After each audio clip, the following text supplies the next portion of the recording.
Hunza Midway, hôtel et restaurant. Je suis à Kaimabad et dans un hôtel et c'est vraiment pas cher. Super chambre, classe, luxe. Il m'a remis le petit déjeuner le matin. C'est du pain avec du thé au lait. Une vue super autour. La nuit, elle est vraiment pas chère ici, hein. Après, ça dépend de l'hôtel. Mais là, c'est 2000 roupies, c'est-à-dire combien en euros? 4 euros. Là, c'est la salle de bain.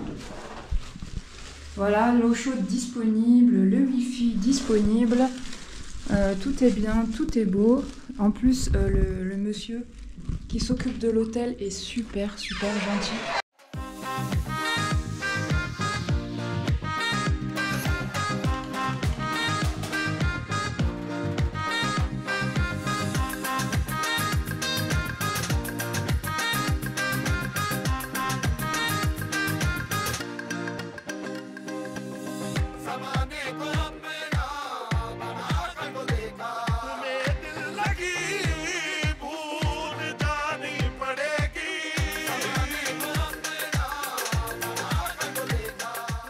Lac Attabad.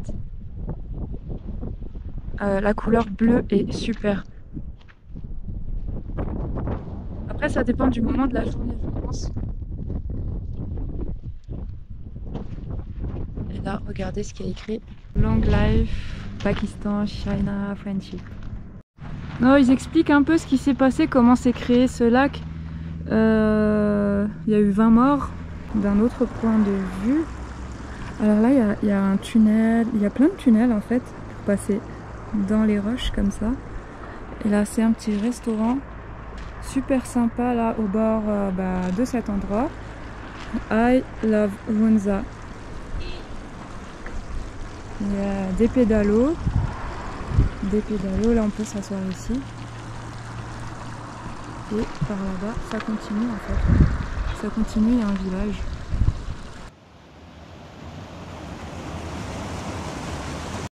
Bon, la maison est tout en bas, et puis on est monté. Et on monte encore et encore. Pour arriver tout en haut, à ce qui paraît, il y a une forteresse. Une ancienne forteresse. Donc c'est à l'époque qu'ils ont mis toutes ces pierres, une par une, pour monter jusqu'en haut. Et ce qui est bien, c'est qu'il y a l'eau qui coule à côté. Voilà, donc ça donne du punch. Avec le soleil par là-bas sur le lac Attabad. Ah ouais, j'ai pris ça. À ce qui paraît, c'est bon pour la santé. Je sais pas comment ça s'appelle. C'est acide, plein de vitamine C. Et il y en a en orange aussi. Il y a un autre goût. Bientôt arrivé. Là de l'eau. C'est cool. Oh. La forteresse est à Andhra Kelha. Là-bas, tout en haut. Ah, je suis fière de moi. Oh. Et en fait, c'est quoi l'histoire? C'est que les villageois à l'époque, je sais pas quelle époque, sont montés jusqu'ici et ont construit donc ce rempart avec des petites chambres là. Et franchement, ils avaient la foi hein, pour donc se protéger. Et donc, ce qui a marché, hein, les Mongols n'ont pas pu monter jusqu'ici parce que quand ils essayaient de monter, ils jetaient des rochers.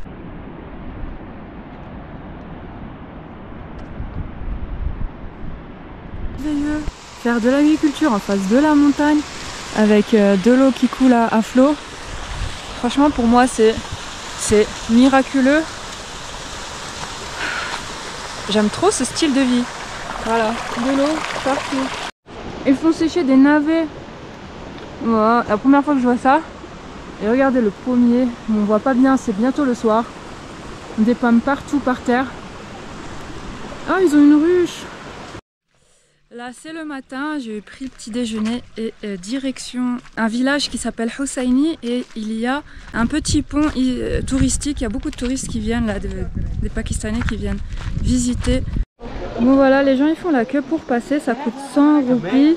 Il faut mettre de préférence un gilet de sauvetage au cas où si on tombe, voilà, parce que si on tombe l'eau a un débit assez fort. C'est écrit que ça a été construit par les gens de ce village en 1968, a rénové en 2012, à 200 mètres de long, 43 mètres au-dessus de l'eau. Je pense qu'ils autorisent une vingtaine de personnes en même temps. Voilà, ensuite aller là-bas, monter, et puis il y a l'option pour faire ce slide là et venir jusqu'ici, sinon revenir à pied.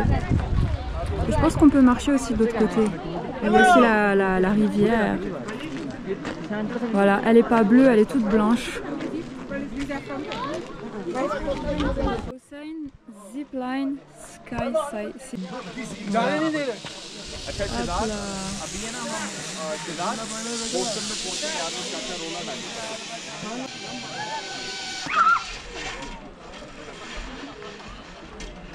Et il y a tout plein de magasins touristiques.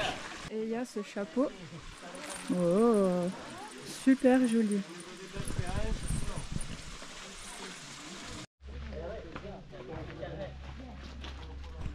Voilà, des objets en bois pour la décoration. Et il y a beaucoup de bus, de vannes, beaucoup de touristes juste pour ce pont.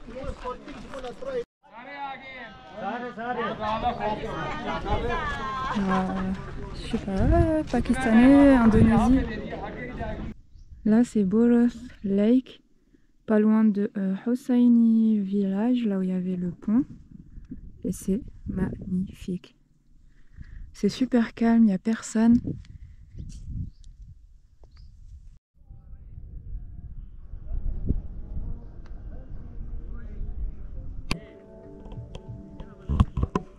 Je vais goûter l'eau, on m'a dit que c'est de l'eau salée.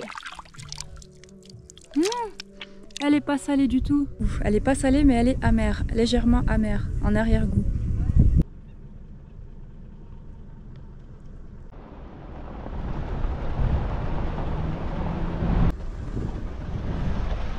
Là, it's like a snake. Les gens viennent camper ici. Il y a ces tentes là, j'en ai vu d'autres en bas aussi, des plus petites. On est au-dessus de Passou. Passou c'est ici. Et là on va aller vers le glacier de Passou par là-bas. Donc en fait il va falloir suivre ce chemin, tac tac tac tac, une quinzaine de minutes jusqu'à arriver de l'autre côté et voir la glace là en septembre.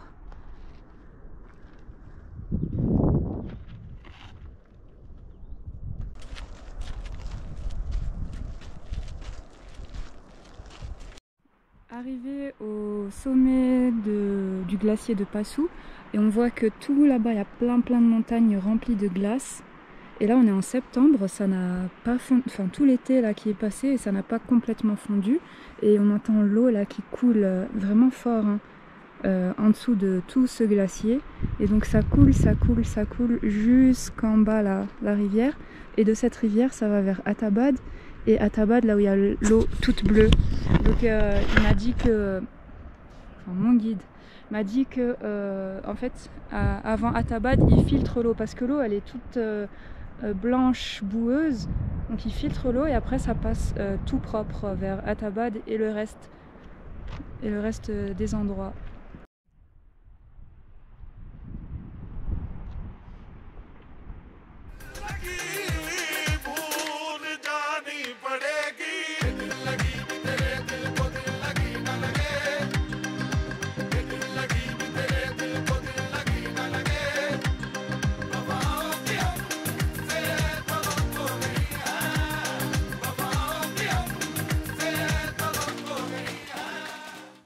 C'est le pont arc-en-ciel, Rainbow Bridge.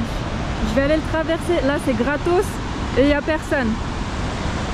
La vue magnifique tout autour. Yeah!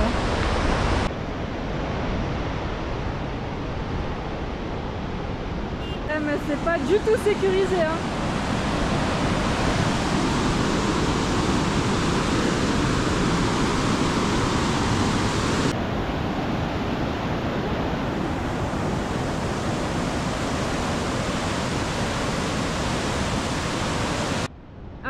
Passou Kon, ah ouais, 6000 mètres d'altitude. Qu'est-ce qu'il y a? Sost est à 35 km. Ah, j'aime trop les couleurs. Donc là c'est Rainbow Bridge.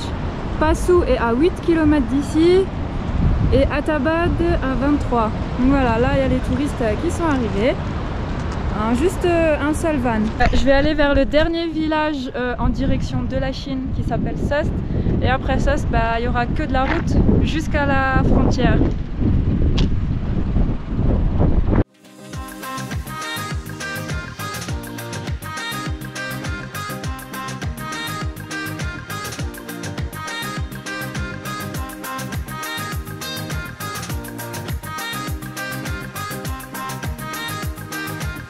Me voici à Soest, c'est le dernier village en direction de la Chine. Donc là-bas il y a juste une sorte de checkpoint avec police qui vérifie les visas, les passeports et tout.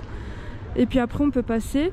Mais voilà, sinon moi je vais retourner vers Hunza. On n'est pas loin de Soest, c'est un petit restaurant. C'est sympa.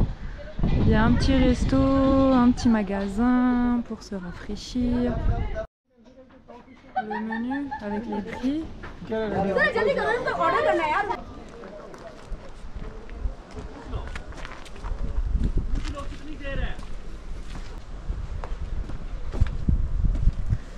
Voilà, c'est une petite mosquée, trop mignon. En fait, elle est minuscule, c'est pour 2 ou 3 personnes. Le plafond est typique avec voilà la petite fenêtre. Et là, j'aime trop. Pour 3 personnes. Et là, à l'extérieur, avec là, petit endroit où s'asseoir, peut-être même prier et dormir éventuellement le soir. Et trop contente de voir une mosquée dans laquelle je peux rentrer. Donc là, c'est autorisé pour les femmes. Voilà, une petite salle. Là, pas loin de Soest. Vraiment, vraiment, j'aime trop.